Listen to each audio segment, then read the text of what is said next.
सूरजपाल उर्फ नारायण हरि उर्फ भोले बाबा, ये वो शख्स है जो 121 मौत का जिम्मेदार है, लेकिन कानून के हाथ अब तक इस तक नहीं पहुंच पाए। कानूनी दावपेच के चलते अभी तक भोले बाबा पर शिकंजा नहीं कसा जा सका।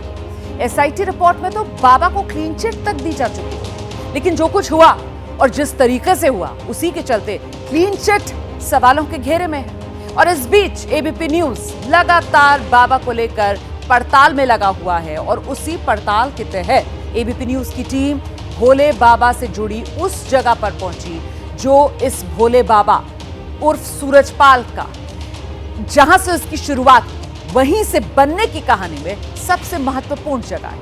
ये वो जगह है जो भोले बाबा का ससुराल, जहां इसके कई राज जानने वाले हैं। और ऐसा ही एक शख्स भोले बाबा की पत्नी का भाई, जिसने एबीपी न्यूज से एक्सक्लूसिव बातचीत में भोले बाबा की सारी पोल खोल कर रख दी। प्रेमवती के भाई यानी कि सूरजपाल उर्फ भोले बाबा के साले इस वक्त एबीपी न्यूज के साथ एक्सक्लूसिव बातचीत के लिए मौजूद हैं। मेवाराम जी, बहुत बहुत शुक्रिया एबीपी न्यूज से बात करने के लिए। प्रेमवती आपकी बहन, जिनकी शादी भोले बाबा से हुई, आपने बताया कि तकरीबन 55-56 साल हो गए उनकी शादी को। जब शादी हुई तो उस वक्त भोले बाबा कैसे थे, सूरजपाल जी कैसे थे, आपकी पहली मुलाकात कैसी थी? लड़का थे, बालक उम्र क्या थी, कैसे थे, क्या बातचीत होती थी? बातचीत ऐसी होती थी और साधारण बातचीत होती और कोई बात होती नहीं थी। शादी कैसी थी? शादी सही थी। मतलब क्या क्या इंतजाम किए गए थे, किस तरीके की शादी की गई? दावत थी, बारात आई थी, बारात चढ़ी थी। तो उस वक्त ऐसा लग रहा था कि ये लड़का जिससे आप अपनी बहन का ब्याह रचा रहे हैं, तो वो लड़का आगे जाकर के इतना बड़ा बाबा बनेगा, इसके पीछे इतनी भीड़? ये किसी को कोई अब वापस की मालूम आती क्या होगा क्या नहीं होगा, कौन क्या करेगा, ये किसी को ना मालूम, ना हम मालूम तो होते तो उस वक्त नहीं। तो जब आपने गए थे, लड़के देखने गए, सूरजपाल जी को देखने के लिए जब आप गए थे, तो उस वक्त क्या लगा था आपको, क्या पसंद आया कि बहन का रिश्ता जो है वो इनके यहाँ कराया? लड़का पसंद हो गया, शादी रिश्ता तय कर दिया। संपत्ति सब देखे, पढ़ाई लिखाई सहायता अच्छी थी। अच्छा, किस चीज़ की पढ़ाई कर रहे थे? हमारे कौन सा क्लास का वो तो याद सब, नहीं। जो मैंने याद नहीं। अच्छा, तो जब शादी हो गई तो उस वक्त तक बाबा वगैरह इस तरीके का कोई बात नहीं थी? नहीं। तो ये कब हुआ शुरू?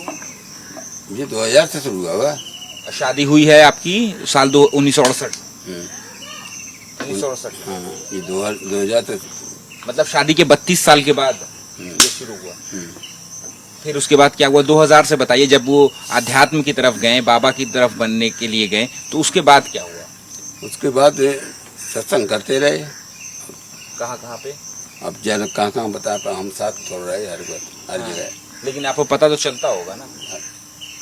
सब जगह इटावा, मैनपुरी और अलीगढ़, हाथरस, मेरठ, दिल्ली, गाजियाबाद, सब जगह। उत्तर प्रदेश में शायद एक आध जगह रहेगा, नहीं सब जगह गए। सब जगह सत्संग करते रहे थे। तो उस वक्त दौरान आप लोगों की बातचीत होती थी? बातचीत तो खास तो 2000 में ही, फिर बातचीत नहीं हो पाई, भीड़ में बातें नहीं कर पाई। मतलब चक्कर जो हम जाते तो हमारे संग एक जे जाता तो हम चले, तो लाखों भीड़ एकदम पीछे हमारे लग जाती, तो हम जाएंगे ही नहीं। तो उस वक्त तक आश्रम वगैरह बन गया था उनका? ये नहीं कोई और आश्रम बहादुरगढ़ में है? फिर उसके और कोई आश्रम ही नहीं था, ना है था ना अब है।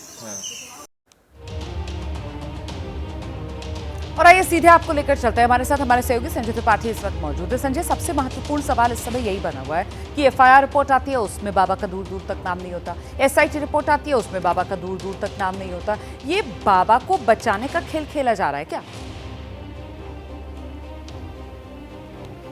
बिल्कुल निश्चित रूप से जो एसआईटी की रिपोर्ट आपने बताया कि कोई नाम ही नहीं है बाबा का, जिक्र तक नहीं है, ये भी नहीं हो रहा है कि बाबा कहीं भी संदेह के घेरे में है। ये कहा जा रहा सरकार की ओर से कि चूंकि आयोजनकर्ता दूसरे थे और बाबा को वहाँ पर बतौर गेस्ट बुलाया गया था, इसलिए बाबा का दोष नहीं बनता है। लेकिन रोमाना एबीपी न्यूज़ पर उन लोगों के बयान साफ तौर पर सामने आए हैं जो न्यायिक आयोग को अपनी बात उनके सामने रख कर के आए हैं। उन्होंने एबीपी न्यूज़ के कैमरे पर बोला है कि खुद बाबा ने मंच से लोगों को उकसाया, लोगों को प्रोवोक किया कि जाने से पहले चरण रज लेकर के जाएं। तो अगर इस तरह से प्रोवोक करने वाली बात है तो कॉन्स्पिरेसी की धारा तो बनती है ना, 120 की जो साजिश है आईपीसी के तहत, उस पर तो बाबा का नाम आना ही चाहिए। लेकिन बाबा का नाम अब तक ना तो एसआईटी की रिपोर्ट में आया है और ना ही जो एफआईआर है उसकी विवेचना में कहीं आया है। बाबा का तो क्लीन चिट दी जा रही है और राजनीतिक कारण सीधे इसके पीछे हैं। दलित वोट बैंक साफ तौर पर समझा सकता है कि उत्तर प्रदेश में दलितों को नाराज करके कोई भी सत्ता में अच्छी स्थिति में नहीं आ सकता है। ये बात हाल के लोकसभा चुनाव में भारतीय जनता पार्टी ने देखी। संजय, और शायद यही वजह है कि एक तरफ एफआईआर, एसआईटी रिपोर्ट, उसमें बाबा का दूर दूर तक नाम नहीं, और दूसरी तरफ जो विपक्ष है उत्तर प्रदेश में, जिसमें कांग्रेस से लेकर समाजवादी पार्टी तक, वो भी इस दलित वोट बैंक की अहमियत समझते हैं और उनके निशाने पर भी जितनी बाबा होने चाहिए थे उसके मुकाबले योगी सरकार, स्थानीय प्रशासन, विपक्ष भी उसी पर निशाना साध रहा है। विपक्ष भी कहीं ना कहीं बाबा को लेकर उस तरीके से अपने बोल जो हैं वो तीखे नहीं कर रहा है, नरमी कुछ बरतता हुआ नजर आ रहा है। बिल्कुल, बाबा का नाम लेने तक को तो कोई तैयार नहीं है, चाहे समाजवादी पार्टी के नेता हों। अब देखिए, अखिलेश यादव ने पूरा योगी सरकार को इस पूरे मुद्दे पर घेरा है, लेकिन उन्होंने भी ये नहीं कहा कि बाबा के खिलाफ कार्रवाई की जाए। कांग्रेस पार्टी की ओर से भी ऐसा कोई बयान नहीं आया है। केवल और केवल मायावती बाबा को लेकर के बात कह रही हैं। साफ तौर पर वो बाबा का नाम लेकर कार्रवाई की मांग कर रही हैं, क्योंकि बड़ी लाजमी बात है कि बाबा जो है उसका दलितों में अच्छा खासा प्रभाव है।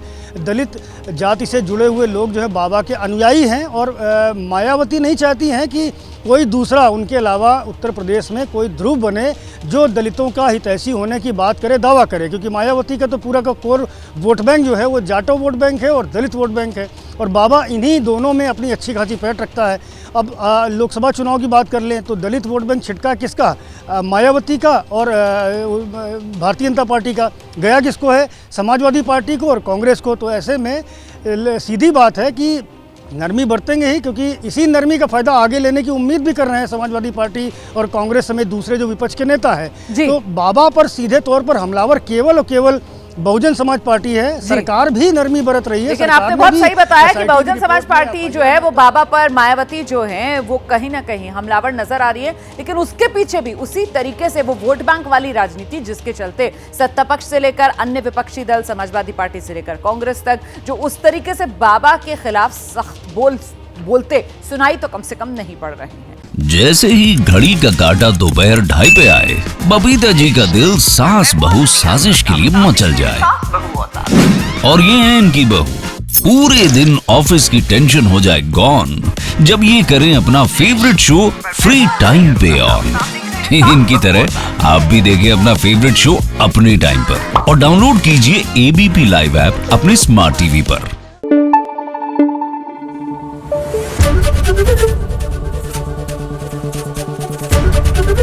एबीपी न्यूज आपको रखे आगे।